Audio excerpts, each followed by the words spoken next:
Good evening and welcome back to another episode of The Longing, where we are going to be continuing to read Homer's Iliad, and I could have sworn it was day 31 yesterday, but I might just be going crazy. So let's get on with that and continue where we left off. So, here we go. His deep design unknown, the hosts approve Atrides' speech. The mighty numbers move, so roll the billows to the Icarian shore. From east and south, when winds began to roar, burst their dark mansions in the clouds and sweep the withering surface of the ruffled deep. And as on corn, when western gusts descend, 85, before the blast of the lofty harvests bend. Thus o'er the field the moving host appears, with nodding plumes and groves of waving spears. The gathering murmur spreads, their trampling feet beat the loose sands and thicken to the fleet. With long resounding cries they urge the train to fit the ships and launch into the main. They toil, they sweat, thick clouds of dust arise, the doubling clamours echo to the skies. E'en then the Greeks had left the hostile plain, and fate decreed the fall of Troy in vain. But Jove's imperial queen their flight surveyed, and sighing thus bespoke the blue-eyed maid. Shall then the Grecians fly, O dire disgrace, and leave unpunished this perfidious race? Shall Troy, shall Priam, and the adulterous spouse in peace enjoy the fruits of broken vows? And bravest chiefs in Helen's quarrel slain lie unrevenged on yon detested plain? No, let my Greeks unmoved by vain alarms once more refulgent shine in brazen arms. Haste, goddess, haste, the flying host detain, nor let one sail be hoisted on the main. Pallas obeys, and from Olympus's height swift to the ships precipitates her flight. Ulysses first in public cares she found, for prudent counsel like the gods renowned. Oppressed with generous grief the hero stood, nor drew his sable vessels to the flood. And is it thus, divine Laertes' son? Thus fly the Greeks, the martial maid begun. Thus to their country bear their own disgrace, and fame eternal leave to Priam's race. Shall beauteous Helen still remain unfreed, still unrevenged 1,000 heroes bleed? Haste, generous Ithacus, prevent the shame, recall your armies and your chiefs reclaim. Your own resistless eloquence employ, and to the immortals trust the fall of Troy. The voice divine confessed the warlike maid. Ulysses heard, nor uninspired obeyed. Then meeting first, Atrides from his hand received the imperial sceptre of command, thus graced attention and respect to gain. He runs, he flies through all the Grecian train, each prince of name or chief in arms approved. He fired with praise or with persuasion moved. Warriors like you, with strength and wisdom blessed, by brave examples should confirm the rest. The monarch's will not yet revealed appears. He tries our courage, but resents our fears. The unwary Greeks his fury may provoke. Not thus the king in secret council spoke. Jove loves our chief, from Jove his honour springs. Beware, for dreadful is the wrath of kings. But if a clamorous vile plebeian rose, with him with reproof he check or tamed with blows. Be still, thou slave, and to thy betters yield, unknown alike in council and in field. Ye gods, what dastards would our host command, swept to the war the lumber of a land? Be silent, wretch, and think not here aloud that worst of tyrants and an usurping crowd. To one sole monarch Jove commits the sway. His are the laws, and him let all obey. 86.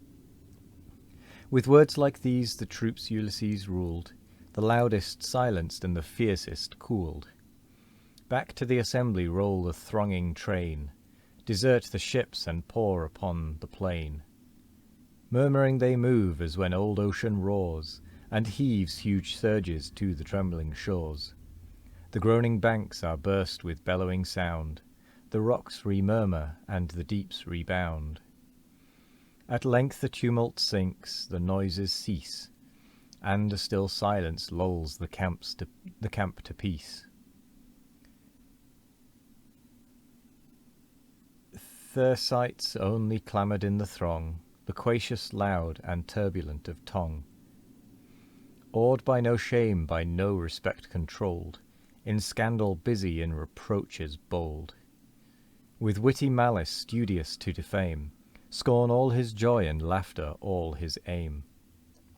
But chief he gloried with in licentious style, to lash the great and monarchs to revile. His figure such as might his soul proclaim, one eye was blinking and one leg was lame. His mountain shoulders half his breast o'erspread, thin hairs bestrewed his long misshapen head. Spleen to mankind his envious heart possessed, and much he hated all, but most the best. Ulysses or Achilles still his theme, but royal scandal his delight supreme. Long had he lived the scorn of every Greek, vexed when he spoke, yet still they heard him speak. Sharp was his voice, which in the shrillest tone, thus with injurious taunts attacked the throne. Amidst the glories of so bright a reign, what moves the great Atrides to complain? 'Tis thine whate'er the warrior's breast inflames, the golden spoil, and thine the lovely dames. With all the wealth our wars and blood bestow, thy tents are crowded, and thy chests o'erflow. Thus at full ease in heaps of riches rolled, what grieves the monarch? Is it thirst of gold? Say, shall we march with our unconquered powers, the Greeks and I, to Ilion's hostile towers, and bring the race of royal bastards here, for Troy to ransom at a price too dear? But safer plunder thy own host supplies. Say, wouldst thou seize some valiant leader's prize? Or, if thy heart to generous love be led, some captive fair to bless thy kingly bed? Whate'er our master craves, submit we must, plagued with his pride, or punished for his lust. O women of Achaea, men no more. Hence let us fly, and let him waste his store in loves and pleasures on the Phrygian shore. We may be wanted on some busy day, when Hector comes, so a great Achilles may. From him he forced the prize we jointly gave, from him the fierce, the fearless, and the brave.